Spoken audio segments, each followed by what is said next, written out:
히브리서 11장을 믿음장이라고 부릅니다. 히브리서 기자는 훌륭한 믿음을 가진 선진들을 한 사람씩 말씀하다가 마지막 부분에서는 내가 무슨 말을 더 하리요? 다 말하려면 시간이 부족하다고 하면서 많은 사사들과 선지자들을 대표해서 6사람을 함께 묶어서 말씀합니다. 그런데 사실은 이 사람들보다 더 훌륭한 믿음을 가지고 더 훌륭한 일을 감당했던 사람들도 많습니다. 그런데 오히려 다른 사람들에 비해 실수나 결점도 많고 심지어는 인생의 마지막을 부끄럽고 비참하게 마친 사람도 나옵니다. 이것을 볼 때 하나님의 생각이나 판단은 우리 인간과는 많이 다른 것을 알 수 있습니다. 하나님은 사역의 외적인 성과보다는 마음 중심에 가지고 있는 순수한 믿음을 보신다고 하는 것입니다. 6명의 인물 중에 먼저 4명의 사사를 언급합니다. 제일 먼저 기드온입니다. 기드온은 미디안으로부터 내 민족을 구원하라는 하나님의 음성을 듣고는 먼저 자기 집과 성 안에 있는 모든 우상과 우상제단을 부숴버리고 불태워버립니다.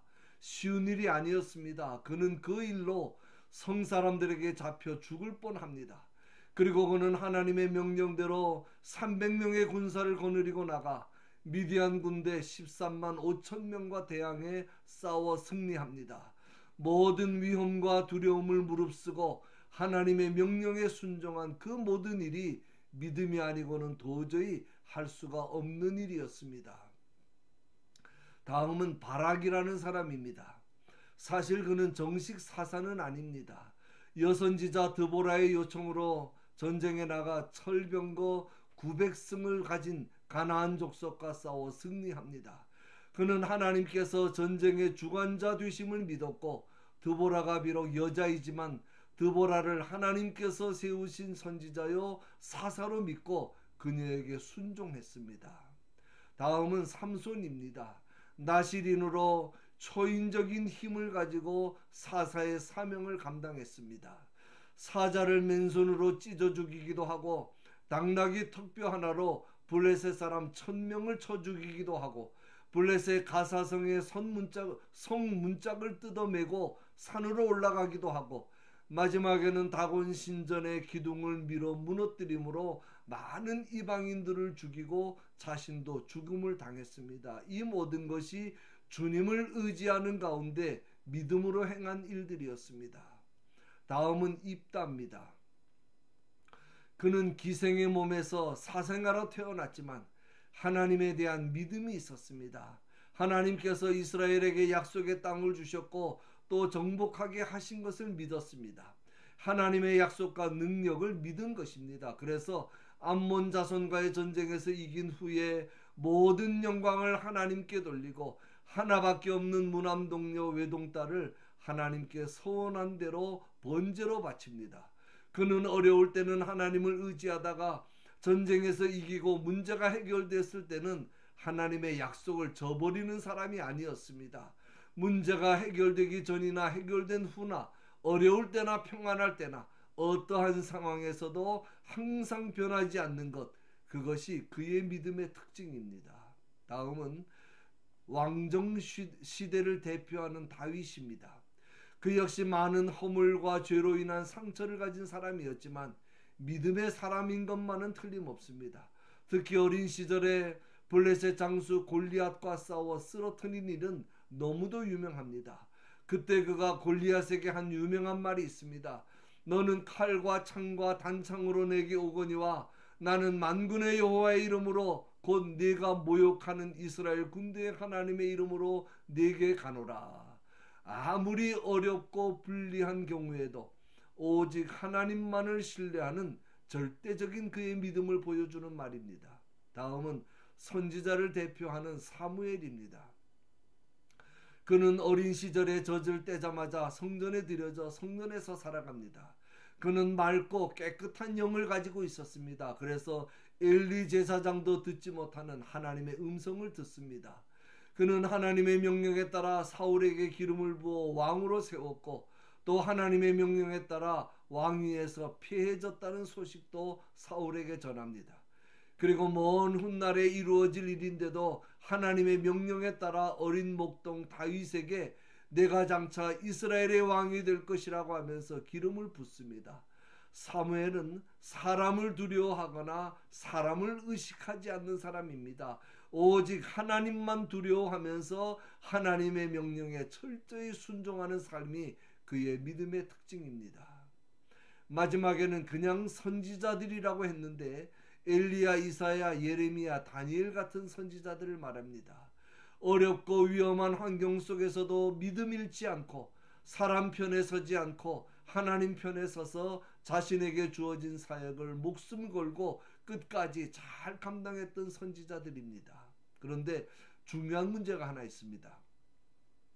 믿음으로 사는 삶이라 할지라도 다 똑같은 것이 아니고 외형적으로 볼 때 무엇인가를 성취하고 능력을 나타내는 삶을 살 수도 있고 반대로 실패하는 삶처럼 보여지는 무력하고 무능한 삶을 살 수도 있다는 것입니다. 그래서 믿음으로 나라를 이기기도 하고 의를 행하기도 하고 약속을 받기도 하고 사자들의 입을 막기도 하고 불의 세력을 멸하기도 하고 칼날을 피하기도 하고 연약한 가운데서 강하게 되기도 하고 전쟁에서 용감하게 이방 사람들의 진을 물리치기도 하고 여자들 중에는 죽은 자식이 다시 사는 부활의 은혜를 체험하기도 했다고 말씀합니다. 이렇게 능력 있는 믿음의 삶을 살아가는 사람이 있는 반면에 늘 핍박받고 고난받으며 실패자처럼 살아가는 믿음의 사람들도 있다는 것입니다. 어떤 핍박입니까? 조롱과 채찍질 뿐 아니라 결박과 옥에 갇히는 시련을 받으며 산 사람도 있고 돌에 맞아 죽은 사람도 있고 톱에 켜서 죽은 사람도 있고 칼에 죽임을 당한 사람도 있고 하나님의 일을 하고 있음에도 불구하고 환영받지 못하고 핍박으로 인하여 늘 도망다니며 광야나 산이나 동굴이나 토굴 같은 곳으로 유리방황하는 힘든 삶을 산 사람들도 많이 있었다는 말입니다. 그렇다고 해서 그들이 믿음에 있어서나 영적으로나 실패한 사람들이 아니라는 것입니다. 오히려 이런 사람은 세상이 감당치 못했다고 말씀합니다. 세상이 감당치 못했다는 말은 원문을 그대로 번역하면 이런 사람들에게는 이 세상이 살만한 곳이 되지 못했다는 뜻입니다. 세상에서 영적으로나 육적으로 또는 정신적으로나 모든 면에서 참 힘들게 살았다는 말입니다. 그러나 그들은 더 좋은 부활, 즉 예수님의 재림시에 있을 영생의 부활을 위해 세상의 고통과 환난을 구차하게 피하지 않고 담대히 핍박과 죽음을 맞이한 것입니다. 세상에서는 말할 수 없는 고난을 당했으나 그들은 모두 믿음으로 하나님의 인정을 받았습니다. 그러나 그들은 당시에 하나님께서 약속하신 상급은 받지 못했습니다. 그 상급은 예수님께서 재림하실 때 주어질 것이기 때문에 다만 그것을 멀리서 바라보며 기뻐하며 그 모든 고난을 감수한 것입니다. 본문 마지막에 참으로 귀하고 감사한 말씀이 있습니다. 이는 하나님이 우리를 위하여 더 좋은 것을 예비하셨은즉 우리가 아니면 저희로 온전함을 이루지 못하게 하려 하심이니라. 앞에서 언급한 모든 믿음의 선진들보다 하나님은 우리를 위하여 더 좋은 것을 예비하셨다는 말씀입니다. 우리가 믿음으로만 살아간다면 이들보다 더 복된 사람들이라는 말씀입니다. 왜 그렇습니까? 우리는 예수님께서 십자가에서 완성하신 구속사역을 하나님의 말씀과 성령의 역사를 통해 직접 보고 믿은 사람들이기 때문입니다. 구원의 기쁨과 감격을 누리며 산 사람들이기 때문입니다. 그러나 구약의 믿음의 선진들은 그렇지 못했습니다. 생전에 이런 기쁨과 감격은 맛보지 못했습니다. 그저 멀리서 그림자로 희미하게 바라보았을 뿐입니다. 그러므로 우리가 그들보다 더 행복하고 더 좋은 것을 누리는 사람들이며 따라서 그들보다 더 확고한 믿음으로 살아가야 한다는 말씀입니다. 생각해 보십시오. 구약의 믿음의 선진들은 그리스도의 그림자만 보고도 온갖 어려움 속에서도 흔들리지 않는 신앙생활을 했는데 그리스도의 실체를 보고 믿는 우리가 그보다 못했어야 어떻게 되겠습니까? 히브리서 11장에서 말씀하고자 하는 것이 바로 그겁니다. 너희가 더 복받은 자들이다. 그러니 어떠한 경우에도 흔들리지 말아라. 그런 뜻입니다. 결론입니다. 믿음은 바라는 것들의 실상이요 보지 못하는 것들의 증거입니다. 믿음은 그림자를 보면서 실상을 믿는 것이고 보지 못하면서도 보는 것처럼 확실한 증거를 붙잡고 사는 것입니다. 구약의 믿음의 선진들은 믿음으로 하나님께 인정을 받았습니다.